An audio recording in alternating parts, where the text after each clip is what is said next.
కొత్తగా మార్పులు చేసిన చట్టాల ప్రకారం మ్యూచువల్ డైవర్స్ ఎన్ని రోజులలో తీసుకోవచ్చు?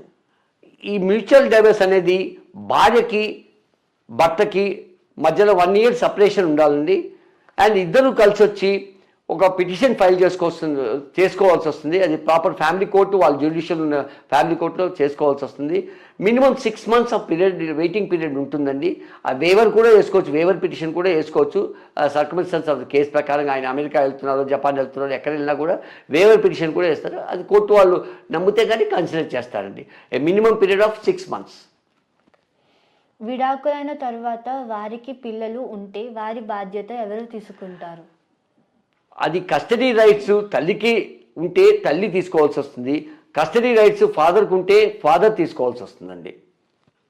కస్టడీ రైట్స్ అనేవి ఎలా ప్రొవైడ్ చేస్తారు? కస్టడీ రైట్స్ అంటే భార్య నా వైపే ఉండాలి పిల్లల్ని అని చెప్పి డైవర్స్ తీసుకున్నప్పుడు వాళ్ళు వేసుకుంటారు పిటిషన్, డైవర్స్ పిటిషన్లో.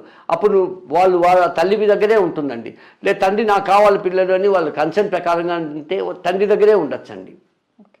సార్, ఆస్తిలో స్త్రీలకు సమాన హక్కు కల్పించిన చట్టం ఆ విధంగా ఆస్తి పంపకాల జరగకపోతే ఏమి చేయాలి? సూట్ ఫర్ పార్టీషన్ వేసుకోవాలండి. స్త్రీలకు కూడా సమాన హక్కు ఉంటుందండి. వాళ్ళకి పంచకపోతే కానీ సూట్ ఫర్ పార్టీషన్ అనేది ఫైల్ చేసుకోవద్దు. కన్సర్న్ సివిల్ కోర్టు అథారిటీలో ఫైల్ చేసుకోవచ్చండి. సార్, వ్యాపారం లావాదేవీలలో అవకతలు జరిగితే వాటిని చట్ట ప్రకారంగా ఎలా పరిష్కరించుకోవాలి? వ్యాపార లావాదేవీలో అవకతవకలు జరిగిందంటే ఈ విధంగా జరిగిందండి అని ప్రాపర్ సివిల్ కోర్ట్ జ్యుడిషియల్లో ఫైల్ చేసుకోవచ్చండి.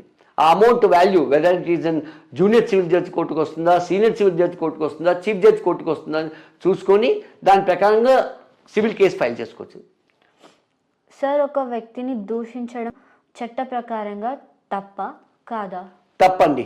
ఏ మనిషిని ఎక్కడున్న సొసైటీలో సొంత వాళ్ళే కానివ్వండి, పరాయి వాళ్ళే కానివ్వండి, ఇల్లీగల్గా దూషించడం కానీ మ్యాన్ హ్యాండిల్ చేయడం కానీ చట్టపరంగా తప్పండి. పరువు నష్టం దాబా అంటే వాళ్ళు ఏదైనా కానీ నా పరువు పోయిందనుకోండి, ఇందాకే నేను చెప్పానండి, మన కేటీఆర్ గారు కూడా ఫైల్ చేస్తారు, నా పరువు నష్టం ఇలా అయింది, నాకు భంగపరిచారని చెప్పేసి. యాక్టర్ నాగార్జున గారు కూడా నా పరువు నష్టం అయింది అని చెప్పి some crores which have been claimed that is can be filed by the before the courts. Criminal court దగ్గర కూడా ఫ్రేమ్ చేయొచ్చు, క్లెయిమ్ కూడా చేయొచ్చు, సివిల్ కోర్ట్స్ ముందు కూడా క్లెయిమ్ చేయొచ్చండి.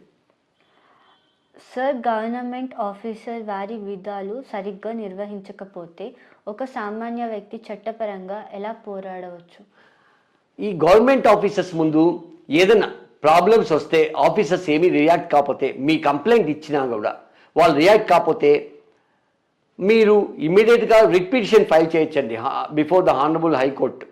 You can file in writ petition before the honourable high court by taking the receipt acknowledgement of the particular complaint which have been given to the police or water department or electricity department. ఏ డిపార్ట్మెంటే కానీ మీరు వాళ్ళు act చేయలేకపోతే ఇమీడియట్గా writ petition high court ముందు file చేయొచ్చండి.